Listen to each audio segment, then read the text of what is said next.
یاد رکھو اس دھرتی پر دنیا میں جو سب سے اعلیٰ پتھر ہے وہ حجر اسود ہے.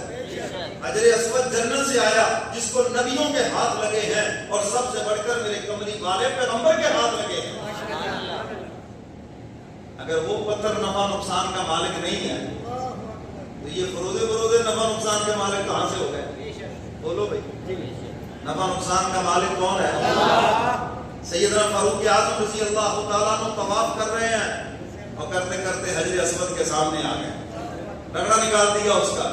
میں وہ پتھر سن، انکا حجر، تو ایک پتھر ہے، نہ تو نفع کا مالک نہ تو نقصان کا مالک.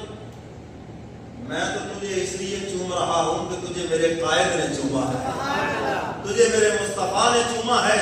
اگر تجھے میرے قائد نے چوما نہ ہوتا، خطاب کا بیٹا، تو میں چومنے کے لیے کبھی بھی اپنا سر نہ جھکاتا.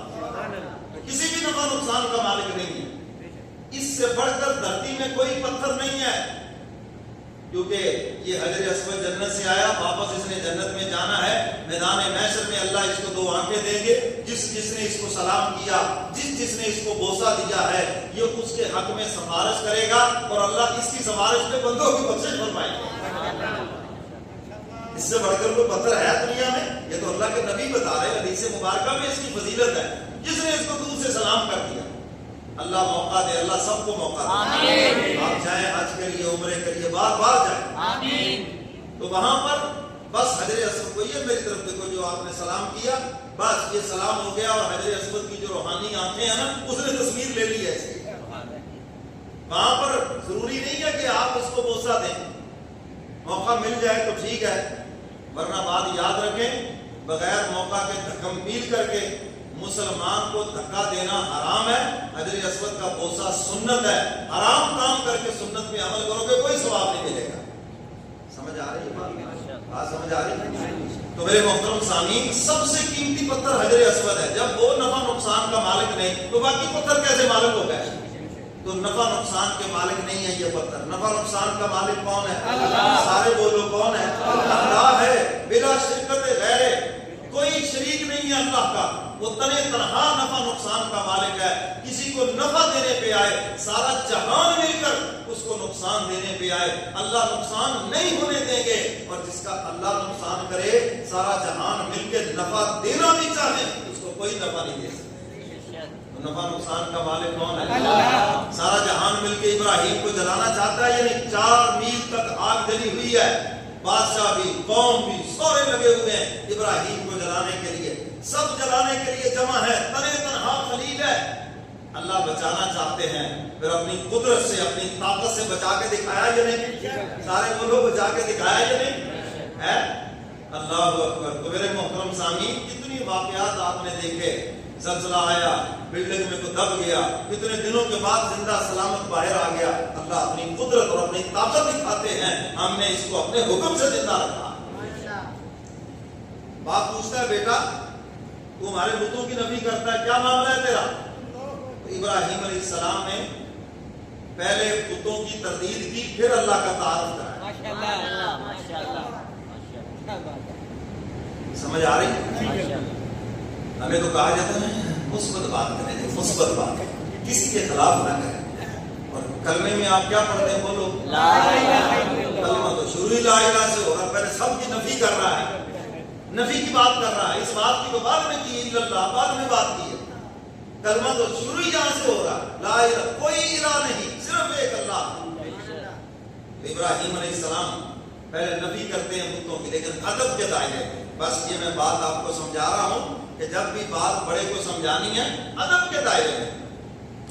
فرمایا اذ قال لأبيه يا أبت لم تعبد ما لا يسمع ولا يبصر ولا يغني عنك شيئا. ابراہیم علیہ السلام عرض کرتے ہیں، ابا جان آپ جن بتوں کی پوجا کرتے ہیں، نہ یہ سن سکتے ہیں، نہ یہ دیکھ سکتے ہیں، اور نہ یہ تمہارے کسی نفع نقصان کے مالک ہیں. دلیل سے بات کی ہے. جی بالکل. کیوں جی؟ دلیل سے بات نہیں کرنا. ابا جان نہ یہ سن سکتے ہیں پتھر، ہے جی، نہ یہ دیکھ سکتے ہیں، کچھ بھی نہیں ہے. یہ جو تم نے اتنے خدا بنائے ہوئے ہیں، یہ میری مشکل حل کرنے والا، یہ پیسے دینے والا، یہ بارش برسانے والا، یہ فلانا کام کر، یہ تو نہ سن سکتے ہیں، نہ دیکھ سکتے ہیں، اور نہ تمہارے کسی نفع نقصان کے مالک ہے. ان کی بیچارگی تو یہ ہے، اگر کوئی انہیں الٹا کر دے تو یہ سیدھے ہو کے بیٹھ بھی نہیں سکتے. انہیں کوئی الٹا کر دے، گرا دے ان کو، تو یہ سیدھے ہو کر بیٹھ بھی نہیں سکتے. اب پہلی بات تھی. اگلی بات، یا ابتی انی قد جاءنی من العلم ما لم یأتک فاتبعنی اہدک صراطا سویا. قرآن سن کے کہہ دو سبحان اللہ. جنت میں درخت لگتے ہیں، میں چاہتا ہوں کہ ہر جمعے درخت ہی نہیں، سب کے باغات لگ جائیں. سبحان اللہ. باغات ابھی لگے ہیں، ہم ساتھ ساتھ بولتے رہیں گے. تو وہ کولر کی ہوا ٹھنڈی آ رہی ہے، آپ سونے لگ جائیں گے. آپ کے پاس تو آسان سا نسخہ ہے، بس ہو جائیں آرام سے. اس لیے قرآن سن کے کیا کہنا ہے؟ ابراہیم علیہ السلام عرض کرتے ہیں، ابا جان، یا آبادی، ابا جان. کتنے پیار سے کہہ رہے ہیں، یا آبادی، یا آبادی. یہ ہر آیت کے شروع میں کہہ رہے ہیں، کتنے پیار سے. یا آبادی انی قد جاءنی من العلم. ابا جان، اللہ نے مجھے وہ علم دیا ہے جو تمہارے پاس نہیں ہے. نبوت کا علم ہے ابراہیم علیہ السلام کے پاس. فاتبعنی اہدک صراطا سویا. ابا جان، میرے پیچھے لگ جائیں نا، میری اتباع کر لیں، میں آپ کو سیدھے رستے پہ گامزن کر دوں گا. سیدھے رستے پہ آپ کو لگا دوں گا، آپ میرے پیچھے لگ جائیں. کبھی چھوٹا سے ہی بات کرے نا، اس کی مان لینی چاہیے. ہمارے یہاں یہ بھی ایک عجیب فلسفہ ہے، تو ساڑھے تو پہلے جمے ہیں، تینوں اسی جمے ہیں، یا تو سانو جمے ہیں. بھائی سن لیں، اگر اس کی بات صحیح ہے، دل کو لگتی ہے تو مان لیں اس کو. بھائی کبھی اللہ چھوٹے کے منہ سے بھی صحیح بات نکلوا لیتے ہیں. ابراہیم علیہ السلام اگلی بات عرض کر رہے ہیں، باپ بڑی توجہ سے سن رہا ہے.